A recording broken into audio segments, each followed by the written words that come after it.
Welcome to Ghana Beyond Aid, a reality in the making, lessons learned from private sector.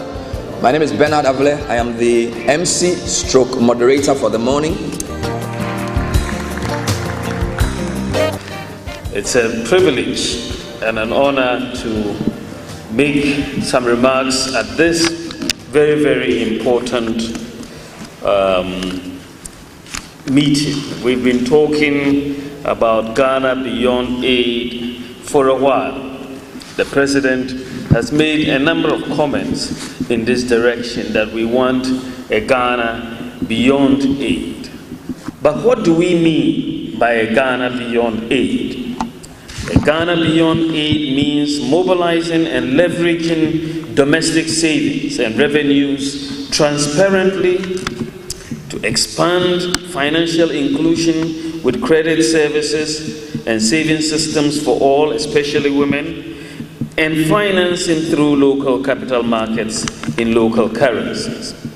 It means investing in people and building the capacity of the next generation of citizens, including access to quality education linked to training and jobs, and building their overall capacity for innovation and knowledge. It means encouraging entrepreneurs, small business, private investment, and innovation. It means investing in infrastructure to build the basis for future productivity, including the innovative public-private partnership. It means investing in connectivity while gathering data and sharing information. In this new world, good data and information will be at least as important as financial assistance. At the regional level, moving beyond aid means integration to help expand markets, facilitate logistics, to boost trade, streamline customs systems, provide energy, and invest in regional infrastructure. At the international level, it means multilateral innovation to forge progress on open trade and investment, access to energy, food security, competition in services, and climate change. Not always waiting for all to join, but moving ahead where coalitions of progress are possible.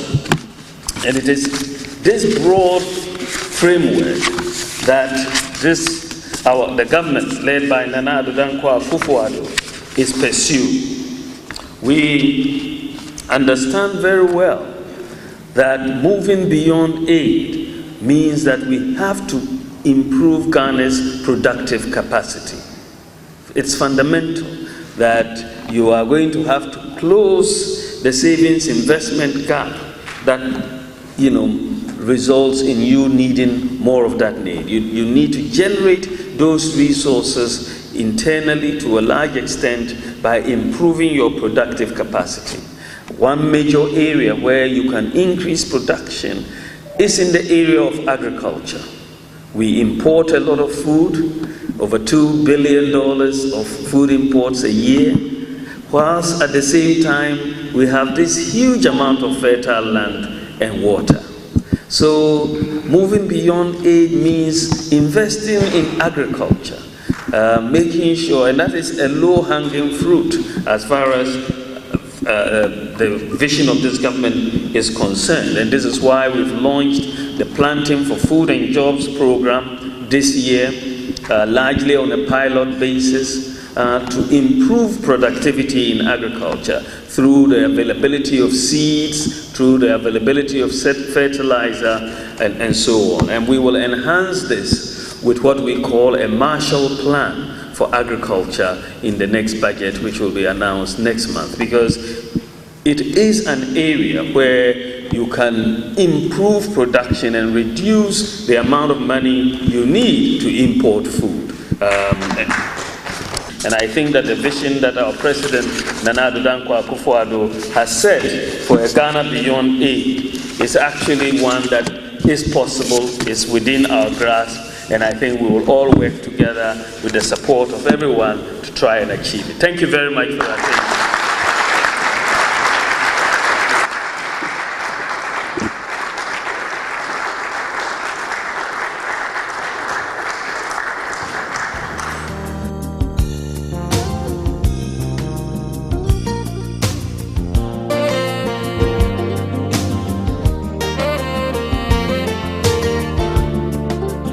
Vice President mentioned access to finance as a way to also open some doors for the private sector.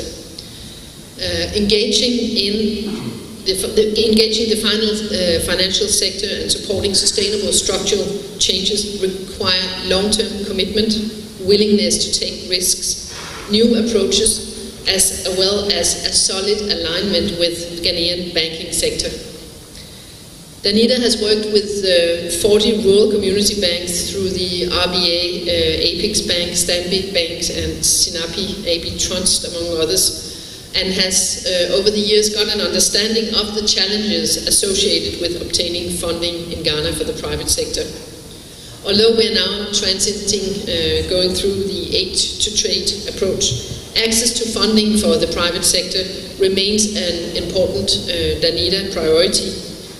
And as I've also briefly mentioned, a rural development fund has been established together with the government of Ghana to open a door for financing for agriculture, especially at decentralized levels.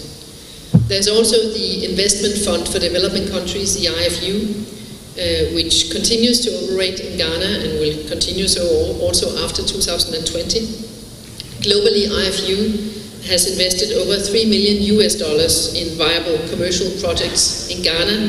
IFU has an office in the Embassy of Denmark and supports projects especially in agribusiness and climate.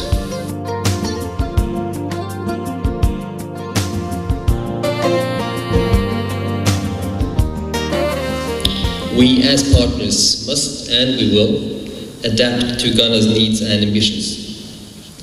And we listened very carefully to the Vice President today, and we look forward to learning more about how this is going to be implemented when we see the presentation of the budget and the coming strategic development plans. Of course, this is obvious that the private sector has a key role to play in the development of any country. But I think it has, just to emphasize the fact that development cooperation has played and will play a role in this country in the coming years. But to draw on the full potential of all of this, private sector, of course, has an absolutely vital role, and it needs to be seen and dealt with as true partners and as equal partners. So there is need for dialogue platforms that can raise and discuss key issues. It could be proposed bills, it can be regulations, it could be the issue of local content, and so forth. My Danish colleague mentioned the Danish way, the private partnership model. In Norway, we have developed during the years a tripartite model of cooperation and dialogue between the authorities, the business sector, and the unions. Also a very useful tool in taking this agenda forward.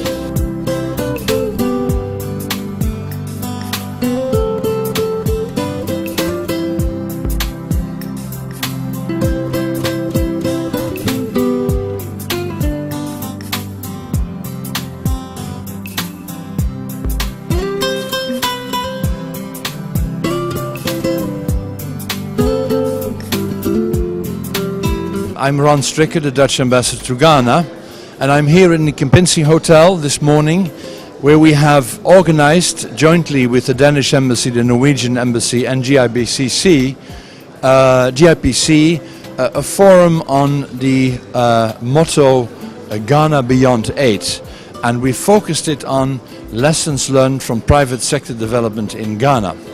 And the idea behind this forum was that we should debate on what exactly is meant, of course, by Ghana Beyond Aid, and secondly also to compare that with our from aid to trade agendas. In particular, Denmark and Holland have a from aid to trade agenda. That means that we are not funding anymore from the traditional development cooperation, but we are gearing our aid towards creating economic empowerment and private sector development in Ghana.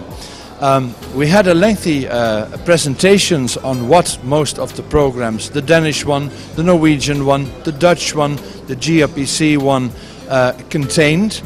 It was started in the morning, of course, by a very inspiring and eloquent address, key address by His Excellency, the Vice President of Ghana, on the Horizon Ghana Beyond 8. And that was for us the starting point to have this discussion. I think what we said at the conclusion, our approaches have proven to work, and we would like to have more international organizations, more other donors and so forth joining us. And joining us, I mean joining this from aid to trade agenda, which corresponds to the Beyond Aid agenda of the Ghanaian government. My name is Catherine Kroboduse. I'm the Managing Director of Eden Tree Limited. This program is wonderful. I enjoyed it. And I think it is in the right direction, because we cannot remain on aid forever. We have to grow. So eventually the donor agencies, after helping us grow, must leave us to be able to fish ourselves. So absolutely, I agree. However, in the interim, we do have a lot of work to do before they can let go. My name is Dr. Ebbo Texin. I was one of the speakers for this Ghana Beyond Aid forum. I spoke about alternatives that we have. Now, with our debt to GDP ratio of almost 70%, it means that we cannot borrow from external sources. In fact, if you look at our program with the IMF and even this kind of government vision, they want to reduce the share of our debt that is coming from external sources. And so it's not an option. The other option for us is for us to attract foreign investment in the form of FDI or portfolio investment. And these ones have to come with we as a country making sure that we provide a conducive business environment for foreign investors to come in. My name is Dr. Kaminta Baizi, the immediate past Executive Chairman of State Enterprises Commission. I attended this program on the invitation of the organizers, and I must say that I've been impressed with the event itself. The fact that our European embassies, 3 of them, the Netherlands, Denmark, and Norway, were very instrumental in the organization and very much interested in the fact that we should be moving away from aid and towards trade in our march towards development of our country. My name is Chris Kone, and I created the Aid to Trade Forum.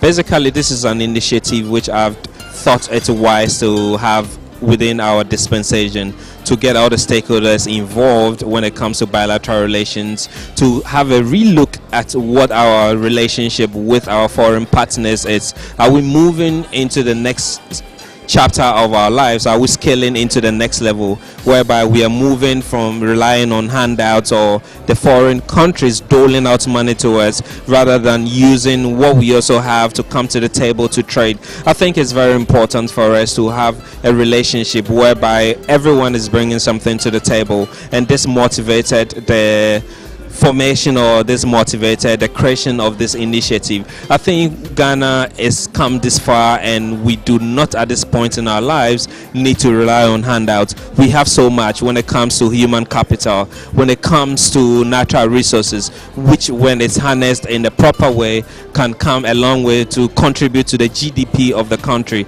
And I think this is the discussion we are going to have going forward. We are looking at having a partnership with other foreign missions to to enlarge, to broaden the scope and make sure we have a discussion which we are going to make sure we all push our own to make sure we achieve this agenda. There's a lot of resources in Ghana. I see a lot of resources. I see a lot of commitment to moving towards this transition. But there are also, of course, so many challenges. So it's not going to be an easy ride. It's going to be quite a tough ride, but the only ride that is possible. And to achieve it, you need to join forces. It's government, private sector, civil society together.